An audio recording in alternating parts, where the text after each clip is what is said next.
And I want to say this, not to criticize those people today, because again, I don't know where they are today. And I want to say, I've also prophesied things that have been wrong, and I'm still learning, and we all make mistakes.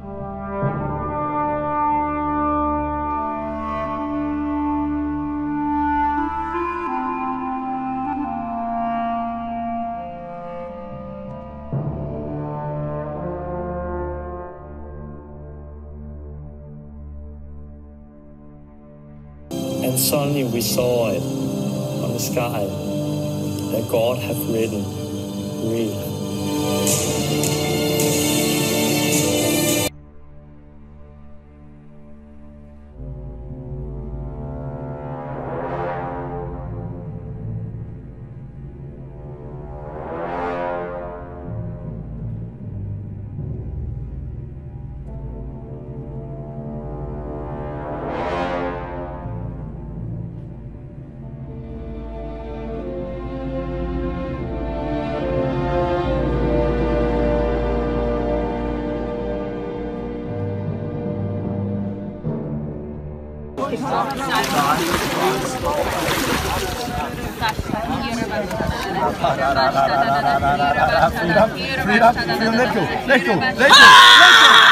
Let go right now. Come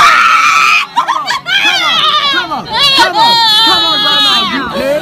Come on right now. Command this spirit, go right now. I command this hurt, go right now. Come on right now. Come on right now. This hurt, go.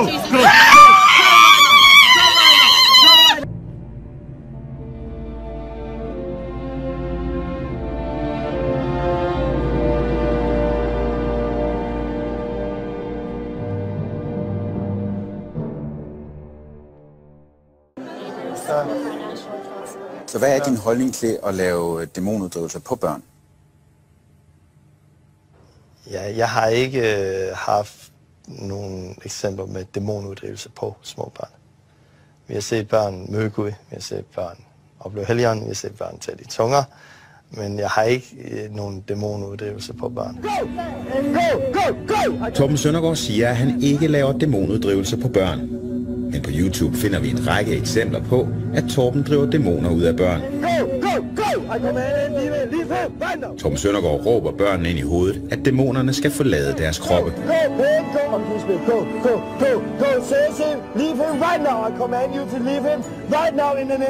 didn't even know I had a demon. It was amazing. Come on! Go.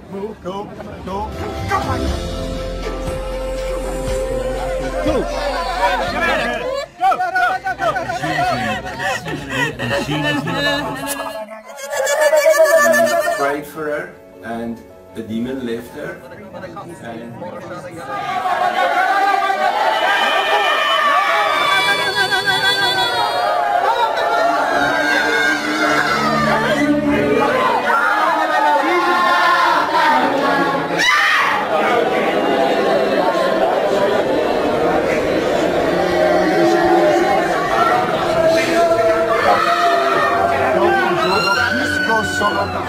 Come on! Go right now, you lying spirit. I command you to leave it right now. Freedom. Come on right now.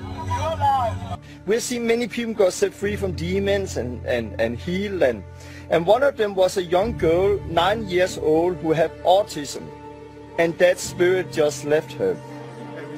Der er også en lang række videoer på YouTube, hvor Torben Søndergaard laver andre religiøse ritualer på børn.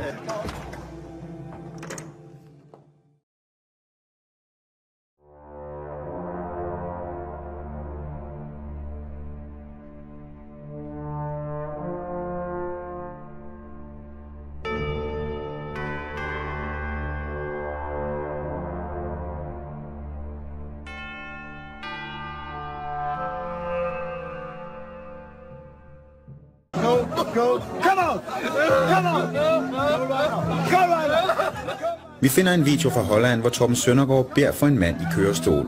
Han laver en dæmonuddrivelse på manden.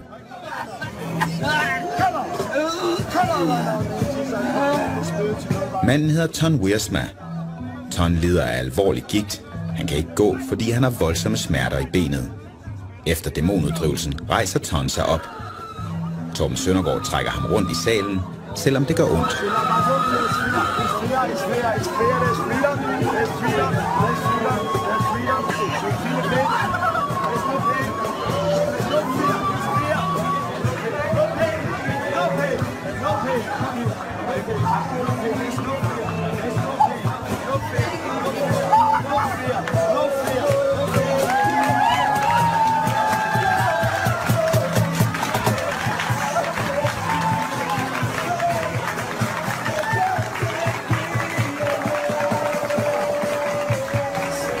This is what God is doing. It has been beautiful. Into wheelchair, he got so free.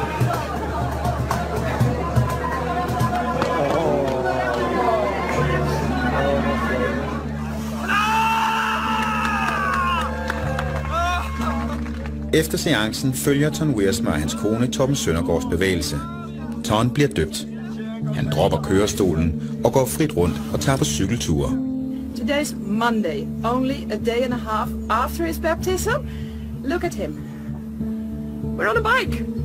We're actually riding on a bike.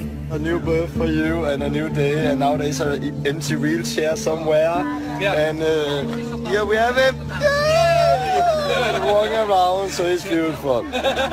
God is creative. So it's beautiful. It's been an amazing time, and we love it. Yeah.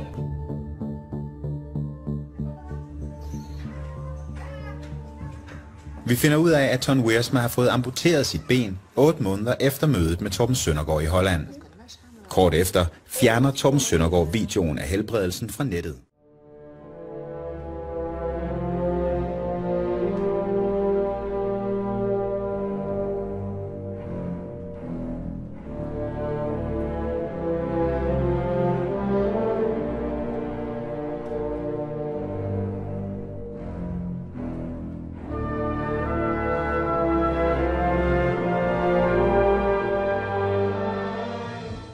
Long story short, I went on my trip. We videotaped, but we didn't videotape certain things. During the course of that trip, we witnessed to a man. We didn't use gospel cards. At that time, I already had a core group of people that were spirit-filled, and there was a lot of things that we felt uncomfortable with. We didn't like the fact that everybody wanted to videotape a baptism and the salvation. It's something that everybody wants to videotape to get back to Torben, to show them that they are accomplishing it. You know, as a student, that's what you want to do, show that you're learning. But everybody wants to videotape. We had made a decision that if we did any baptism or any salvation, I did not, and I stress, I did not want to videotape it. So during the course of this trip, I videotaped each day. Torben had been watching. And when we returned, he wanted to take me into his office. So the next morning after our return, he took me into an office. He took me in there with Chris. He invited my wife and another gentleman that went with me and his wife. And he wanted us to come into the meeting. And I thought we were going to get to share. I had a surprise for him. I had a surprise that we did baptize somebody in the Appomattox River. It's a beautiful story, I'll tell you. But it changed my life forever as far as how beautiful it was. And I was on cloud 9 the next morning. This was the day after the baptism. Like I said, I'll talk about it later, but I want to get to the point. Torben wanted me in there so he could scold me. He wanted to scold me for the fact that I didn't have views on my channel. He thought I would generate more views. He scolded me, and I'm talking sternly, for about 5 to 10 minutes in front of my wife, in front of the other two.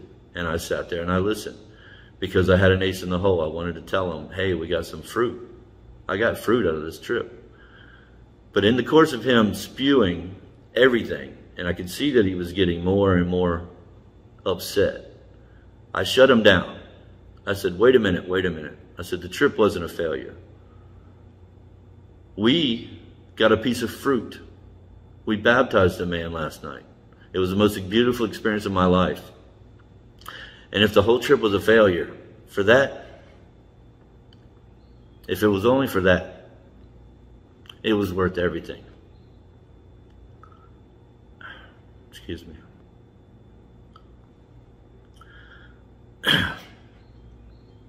I'm sorry, I apologize. But my point was, if the whole trip was only for that one man, it was worth it. Torben was shocked. He got stunned. He stopped. And he thought. It shut him down. He didn't know. He asked why I hadn't videotaped it.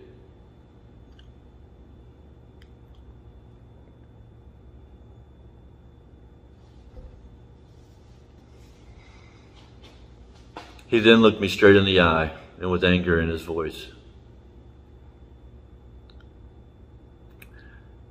He told me that fruit didn't matter, views matter. And with that, we were stunned. And when he saw the stunned look on all of our faces, that it had just come out of his mouth, because out of the heart the mouth speaks, he stormed out of the room. He told Chris to deal with me, and he stormed out.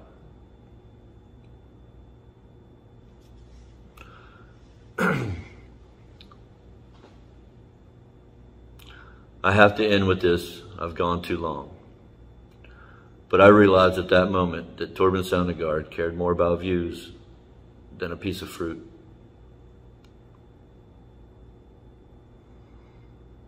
I want to say one last thing. I've told you that the entire organization is based around donations. For the men who are involved in the donations, in the handling of the money, namely Garrett, John, and Craig here in America, and there's a few overseas, that would be Robert, Dan. I strongly suggest that you seek counsel and you run immediately to Homeland Security and tell them what you know. Because if you think for 1 minute that he's not inside right now doing anything possible to shave off 1 day of his sentence, you do not know Torben Søndergaard like I do. There's no easy way to say what I have to say, but I'm going to show you the things that Torben Søndergaard never wanted you to know. The story starts with a young girl in Aalborg. She was on the streets, and his followers found her and started witnessing to her. They then brought her back to the Jesus Hotel there. This young lady had mental problems. When Torben found out about these mental problems, he took an interest in her. And I'll explain why in a moment. But,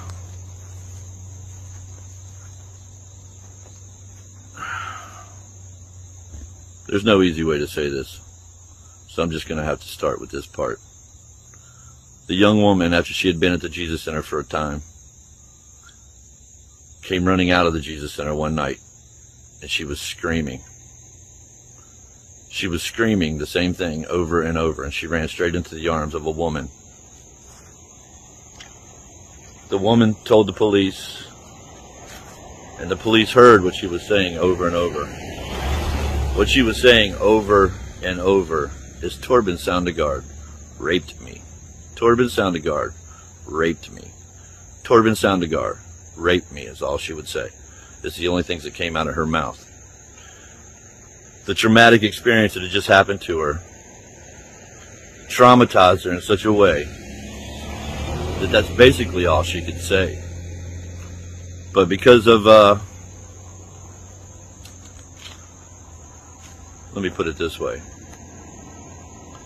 Because of her previous condition and her mental capacity, they immediately put her in a psychiatric ward, a hospital. The police then did an investigation where they went to the Jesus Center, and they'd asked everybody if she had been there, and everybody denied that she had been there. Everyone. So the police had no way to put her in court or stand trial, so they put her in a mental institution. They put her in a psychiatric hospital for her own protection and for her own help. But they knew she couldn't stand trial. Nobody could place her at the scene. So they let the investigation go.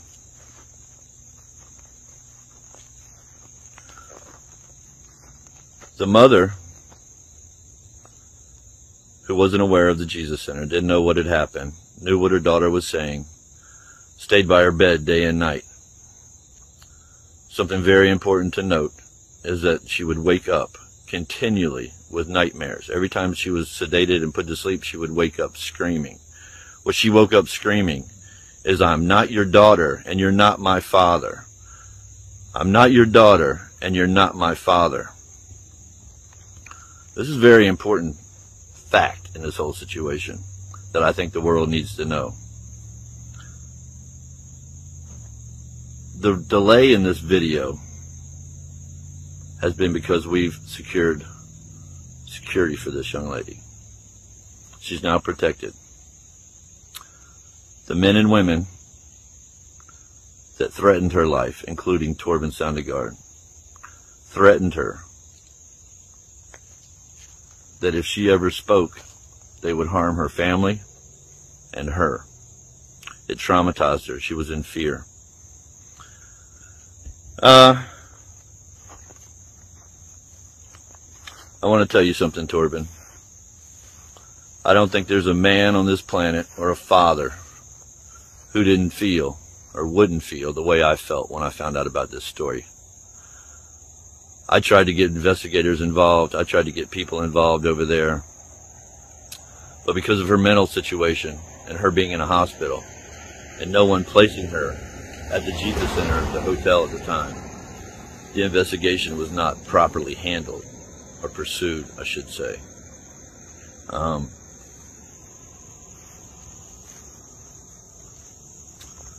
The TV2 documentary people wanted to run this story when they did their investigation.